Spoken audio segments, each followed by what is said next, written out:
There are moments when inner conflict does not announce itself through words. It arrives through the body. Before a clear thought forms, before a decision is made, the body responds. In the scene between Krishna and Arjuna, this response is immediate and unmistakable. Arjuna does not begin by saying he is confused. He does not begin by questioning his role. His body speaks first. His strength seems to drain. His limbs feel heavy. His grip loosens. The bow he has carried with confidence no longer rests firmly in his hand. This is important because the body does not reason. It does not justify. It does not debate. It reacts. Trembling appears without permission. Fatigue arrives without explanation. Breath changes its rhythm. These are not signs of weakness. They are signs of overload. When inner conflict becomes too dense, the body absorbs what the mind cannot yet organize. Arjuna is not afraid of battle itself. He is not unfamiliar with danger. What his body responds to is something else. The weight of meaning. The strain of holding opposing truths at once. The pressure of irreversible consequence. The body senses this pressure immediately, and so it slows him down.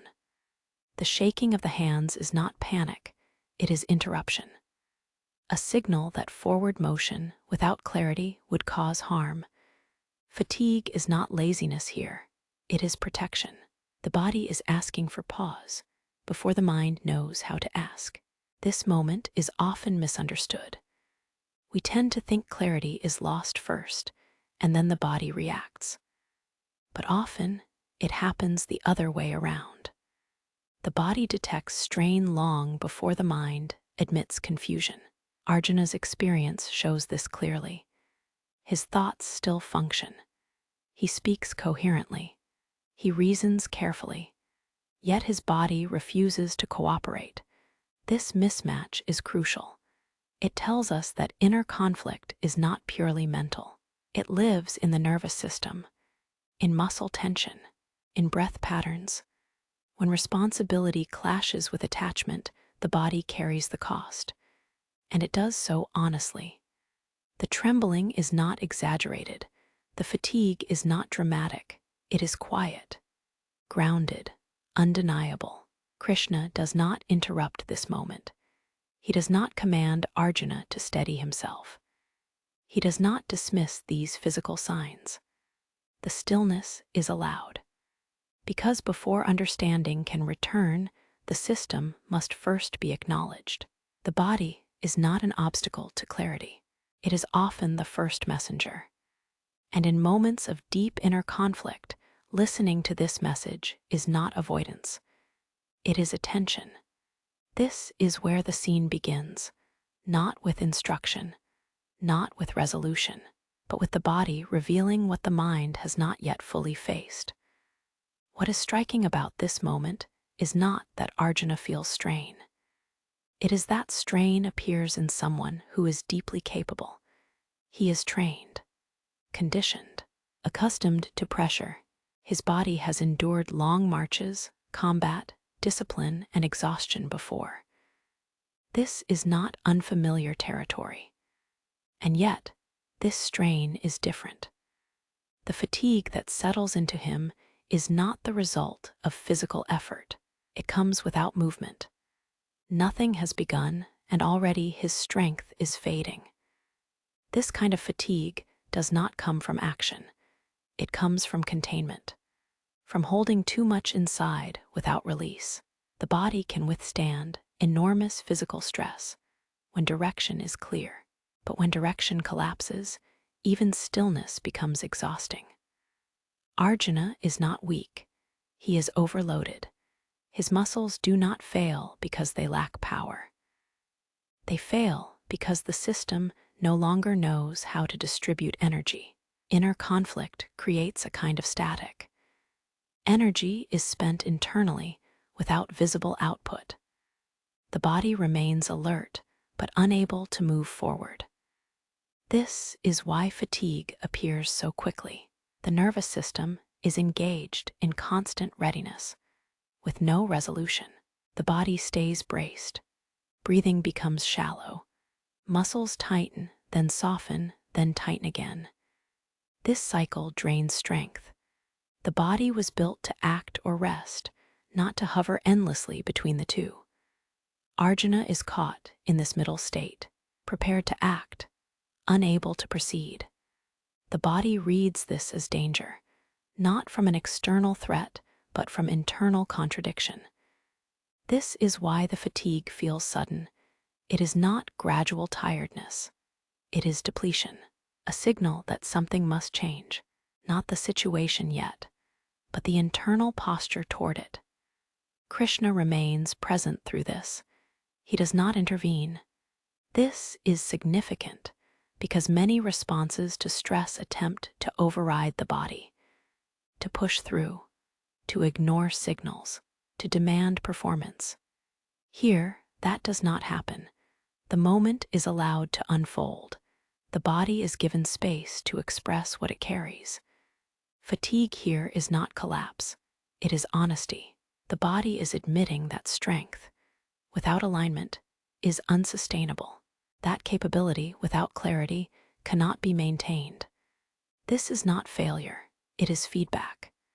And feedback, when received, prevents deeper breakdown. Arjuna's fatigue slows him. It interrupts automatic action. It creates room for something else to enter. Not yet understanding, but acknowledgement. The recognition that the body has reached its limit before the mind has reached its conclusion.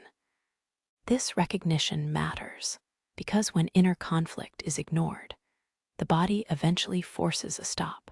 Here, the stop arrives early, quietly, before harm is done, before action becomes distorted. And in that early signal, there is care, not weakness, care.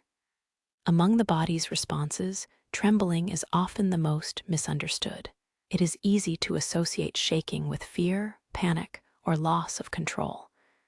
But what appears in Arjuna is different.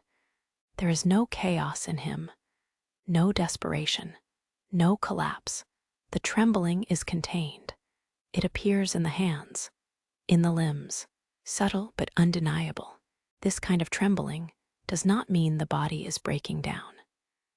It means the system is overloaded and trying to discharge excess tension. When opposing impulses collide, the impulse to act and the impulse to protect what is loved, the body absorbs the impact. Muscles prepare for movement. At the same time, they are restrained. This contradiction creates internal pressure.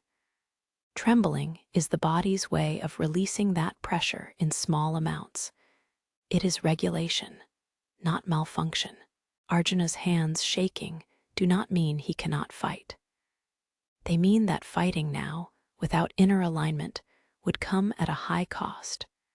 The body is preventing premature action. This is often overlooked. We assume control means stillness, but sometimes controlled shaking is healthier than rigid stillness. Rigid stillness locks tension inside. Trembling lets it move. This movement is not dramatic. It is quiet, almost private. The bow slipping from Arjuna's hand is not a loss of skill. It is the body refusing to maintain a posture that no longer matches the inner state. Posture and intention have diverged. The body notices first.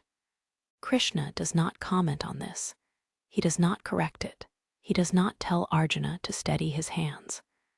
The silence is instructive. It suggests that these physical responses are not errors to be fixed. They are information to be respected. When inner conflict intensifies, the body becomes the messenger. It reveals what cannot yet be articulated.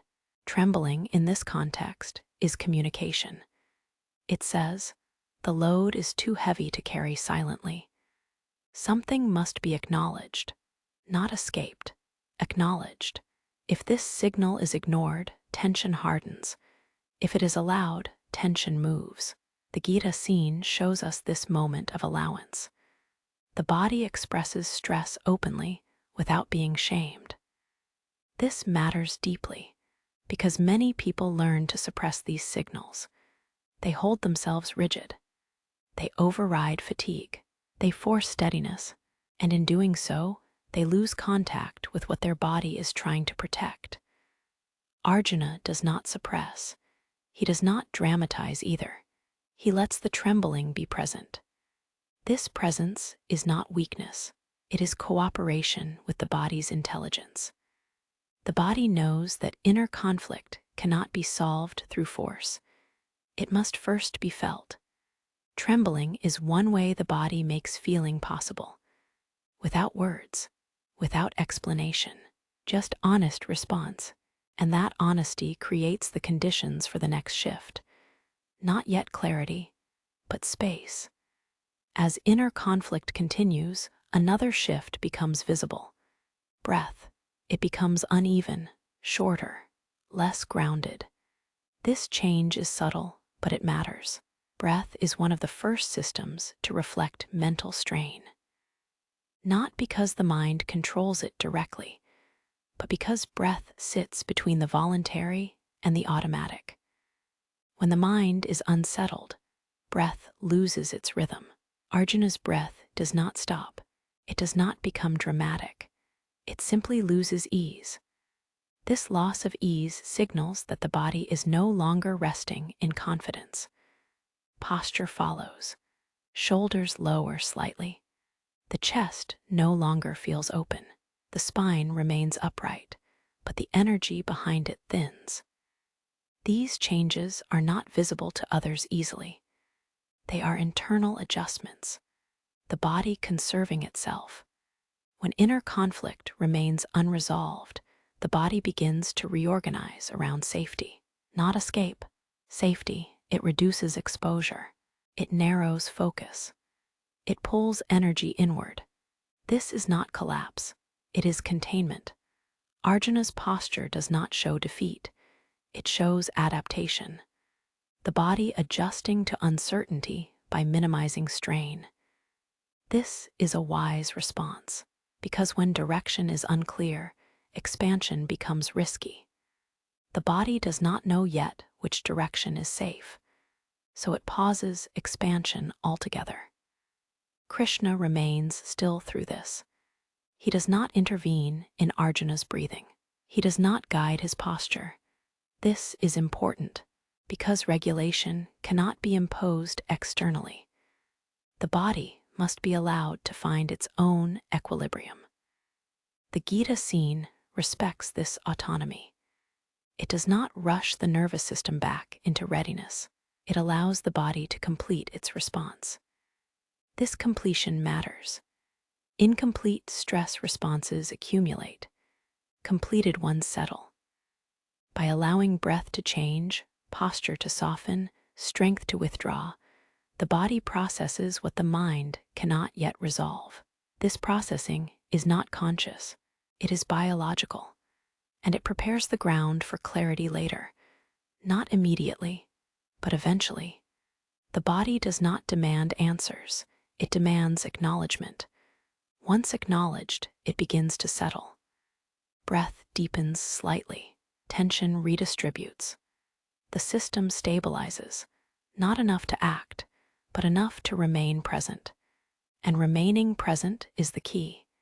It is easy to see the body's response to inner conflict as a problem. Trembling, fatigue, changes in breath. We often label these as signs that something is going wrong.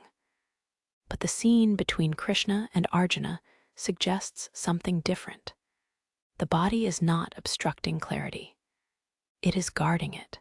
By slowing Arjuna down, the body prevents distorted action. By weakening his grip, it interrupts automatic behavior. By changing his breath, it shifts him out of momentum. These responses create a pause, and in that pause, something essential becomes possible. Not decision yet, but honesty. The body forces Arjuna to confront the reality of his inner state. Without narrative, without justification, just sensation. This confrontation is grounding. It brings the mind out of abstraction and into the present, into what is actually happening, rather than what should happen. This is why the body is often the doorway back to clarity, not through effort, but through sensation. When the body is allowed to respond fully, the mind no longer has to carry everything alone. Load is shared, pressure decreases. Clarity, which had faded, does not return all at once, but orientation begins to reform. The scene does not end with resolution, and that is intentional. The body's work comes before understanding, before explanation, before guidance. The Gita allows this sequence. First the body speaks, then the mind listens. Only later does insight emerge. This ordering matters, because clarity that ignores the body is fragile. It collapses under pressure. Clarity that includes the body is stable.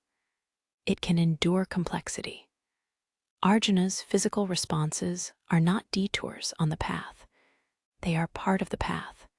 They slow him just enough to prevent harm. They ground him just enough to remain human.